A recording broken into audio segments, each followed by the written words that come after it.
Let's now have a look at Warp View briefly. Now you can still see the event markers behind.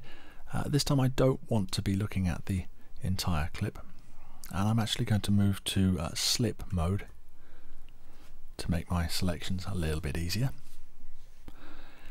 And I can create warp markers in a couple of ways. Now if I just double click on an event marker, this will create actually two warp markers. One of them where I click and the other one at the beginning of the clip. If I undo that, and you can see it takes two events, or two undos. If I however instead right click and choose add warp marker, this just adds the one of them. Usually you will want to, so there's nothing wrong with using the shortcut. I've just done it this way so I can demonstrate one of the warp marker modes, which is that of accordion mode. And as the name suggests, and the new icon for the mouse, if I click and drag, what this will do is time stretch either side of my fixed marker position. Let's have a listen to this.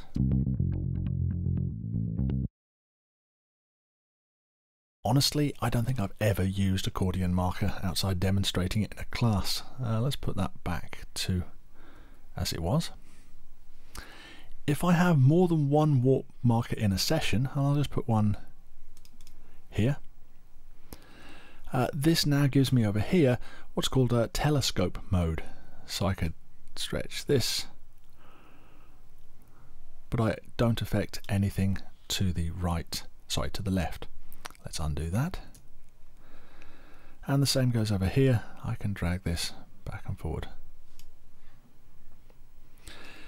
If I add a third warp marker between two warp markers, I get the third, and if you're doing any timing correction, probably the most useful of the Pro Tools editing elastic audio modes, which allows me to compress one side while expanding the other. And so I could position this note to line up exactly with the acoustic guitar.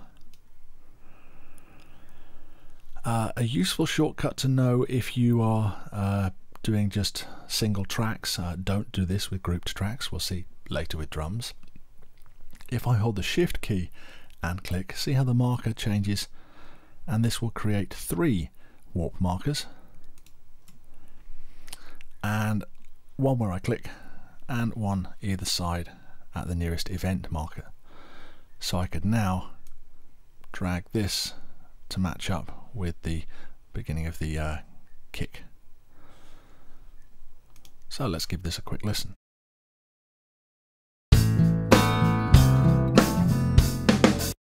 And the bass on its own.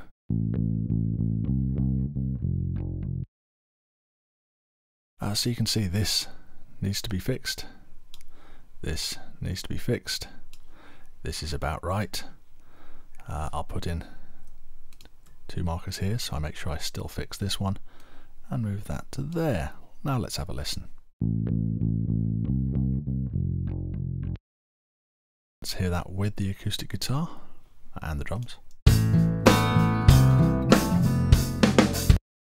It's always very important to listen to this kind of thing in context.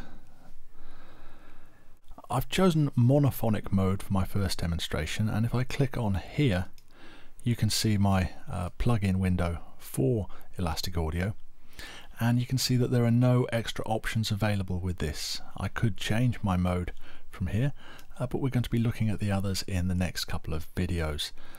Monophonic is the best for retaining formants, the elements for sound that don't change over time. So usually these are elements created by natural resonances. For example, with the bass guitar here, the body remains the same size all the time regardless of whatever you've done to the note you're playing. So this has certain overtones that will always be in your sound. Monophonic, because it's retaining these, is going to be best for things like vocals and, well, honestly, pretty much any circumstance when it is really a monophonic instrument. Okay, in the next video we'll start to look at polyphonic. Now, fixing timing of a monophonic instrument like this is an extremely important skill, so let me actually do a demonstration of this on a real Pro Tools session. So in this session I've already fixed the timing of the first 8 bars of drums using Beat Detective. I've got a bass guitar part here and I'm not too convinced that it's that tight. As keeps happening with a lot of bands, the bass player actually quit 2 days before they were going into the studio, and so it's actually played by the lead guitarist.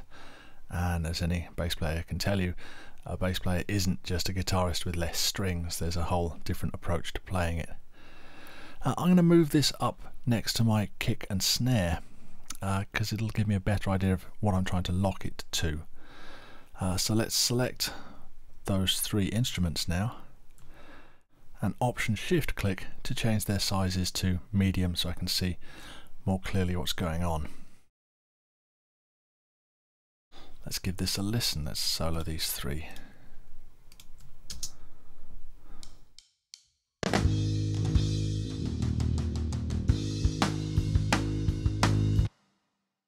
There's a click on the snare which I'm going to have to get rid of later. That's a bit of an artifact from the Elastic Audio I didn't from the Beat Detective I didn't spot earlier. But let me change this bass guitar part now to monophonic and change my view to analysis to start with. Let's zoom in again and scroll over to the side using the universe. Now, I'm not sure about these notes, so let's give them a listen with the scrubber tool. It is actually 2 notes kicking into this, which should be the one lined up with that kick. Let's play with the event sensitivity anyway, see if it gives us any obvious problems.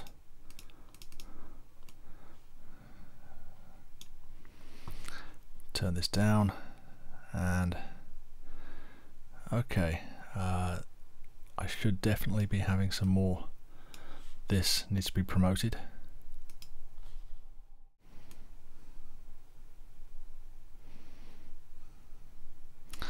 As does this.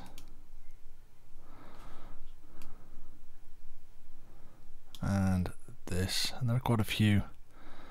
And if I just don't quite have 100%, yeah, let's try this anyway.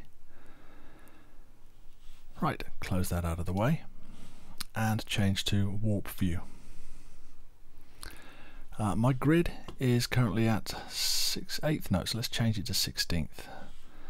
And let's now deselect my clip. I'm going to hold the Shift and click. Sets up 3 of these. I can now move this to the right place. Now if I want, I can actually do this in grid mode, which is going to mean it's going to snap straight there. Same goes here. Now if I don't want to go something to go exactly to a grid position, remember you can override grid mode with the Command key, and this might be necessary on a couple of slightly leading notes.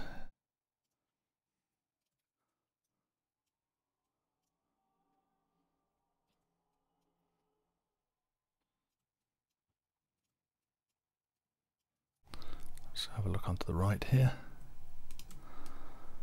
Now I'm looking for anything that's blatantly out. This note here, for example, I could definitely do with being moved to one side.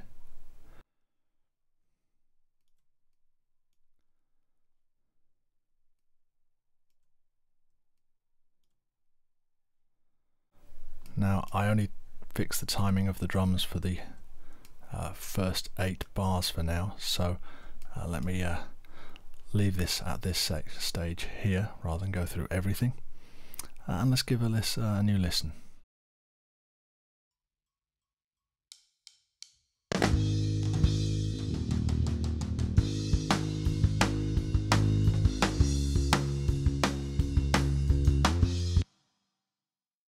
Now if I compare that to before I put on any of this Elastic Audio, we'll just go, and to do this you go down to here and click and change this to none.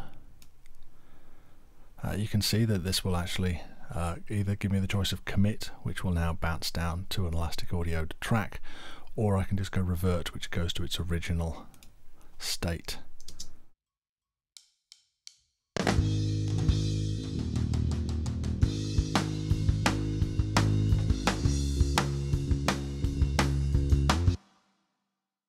So you can see this has made quite a difference to the actual tightness of the track. It's going to take a while to go through the entire song, but again, much like we talked about with Beat Detective, it's definitely worthwhile if you want a really, really tight performance. Okay, in the next video we'll look at some of the other Elastic Audio modes.